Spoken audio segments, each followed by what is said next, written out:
My fellow Ohioans, my name is Charles Roble, designated treasurer of the Political Action Committee, Open Ohio. And I'm here to talk to you today about the function of Open Ohio. We have a dual function. One is to teach people how to run campaigns, and two is to make Ohio and America's democracy more vibrant by trying to resolve long-standing issues that have been eschewed by traditional politics and politics as usual. Open Ohio's 5-point platform for social and real change in Ohio, and how we can improve Ohio and make it more competitive in the global economy and make it more welcoming to people who enjoy freedom and people who want to live in a free and open society, which is the point of modern democracies. 1. Fair elections. We want fair elections on the federal, state, and local levels in Ohio. On the federal level, Ohio has not had fair elections recently. In 2004, Harvey Wasserman and Columbus State professor Bob Fitrakis wrote a book titled How the GOP Stole the 2004 Presidential Primary in Ohio, or something to that extent. I've read the book. There's a lot of good points. You know, it's possible that the election may have gone for Kerry had it been a fair election. But there's a lot of good points in that, and the Secretary of the State at the time, Ken Blackwell, a lot of the different things he did have not been resolved, and we need to work to resolve them, and we need to work to resolve them now. On the state level, Ohio's General Assembly districts have just been redrawn by the Reapportionment Board, which includes the governor, the Secretary of State, and the auditor, as well as 2 other members. There's been a lot of questions about the redistricting and how it was done by the Reapportionment Board.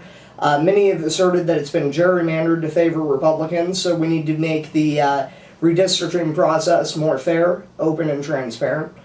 We can either do that by having an independent redistricting board, or by having a voter referendum on redistricting automatically on the ballot to make it so that there's not a multi-million-dollar transactional cost to ensuring fair elections, fair and open representative elections.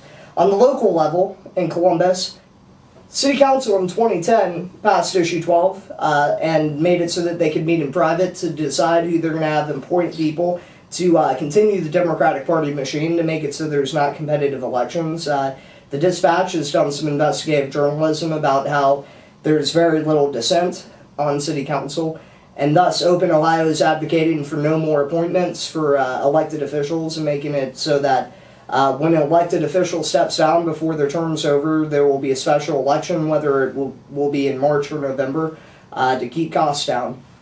The second part of Open Ohio's platform is localized wedge issues. A lot of people care about having equal rights for gays, equal marriage, so that they can be married and at least visit each other in the hospital. You know, people should be able to live however they want, and so we want to make it so that civil unions, gay marriage, whatever, is now on the municipal or county level. We'd also like to do that with drugs, because the war on drugs is a failure, and we need to start experimenting with real ways to keep drugs out of the hands of kids, and how to have an effective means of drug control. And so we'd like to localize that. We'd also like to consider localizing abortion laws. If people don't want to have abortion in a county, then perhaps we should think about making it so that there can't be abortions in that county, as long as that county pays for transportation for its citizens to go to a different county to get abortion. The third part of Open Ohio's platform is serious investment into infrastructure. We'd like to consider installing SkyTran, a personal rapid transit technology, which is on our website, different cost estimates of its deployment statewide, as well as in Columbus. If we deployed SkyTran across Columbus, then many of the people who lived in Clintonville may not have lost power a couple weeks ago during the major storm, because there would be additional lines for power. Additionally, we hope to continue our investigation into the 3C Rail initiative. It's my understanding that much of the money that was allocated to the 3C Rail plan was intended to go towards fixing and maintaining existing freight rail. Recently in Columbus, there was a train explosion which forced many people to be evacuated from their homes, and if the 3C plan had not been cut, it is possible that perhaps that explosion would not have happened. So we really need to start looking into our infrastructure and maintaining it at the very least. The fourth part of Open Ohio's platform is to cut all discriminatory taxes, all excise taxes. It's unfair for people who use tobacco and alcohol to have to pay for higher rates, higher amounts of tax than any other citizens in Ohio. We have nothing against the government having money, and if the government needs money, then we should raise taxes. But we don't need to just disproportionately raise taxes on one class of citizens, those who choose to smoke, those who choose to drink. We need to look at holistic solutions to our problems and our tax system. Additionally, property taxes are levied on nonprofit organizations such as Masonic groups, Lions clubs, many different nonprofit organizations other than churches. We hope to extend those property tax exemptions to all nonprofits throughout the state. Community is so important that if people need a place to meet and they have the means to have a place to meet, then they should not be taxed to meet.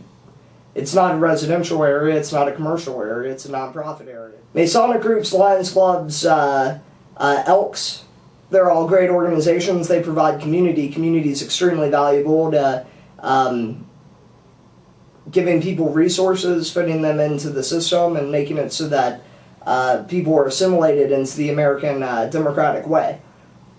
And therefore, we need to make it so that there's more incentives to engage in those activities. Of course, there may not be anything intrinsically wrong with taxing residential and commercial areas, but if we're going to make it so that religious areas are exempt, then we need to also extend that to philosophical areas. Where does religion end and philosophy begin?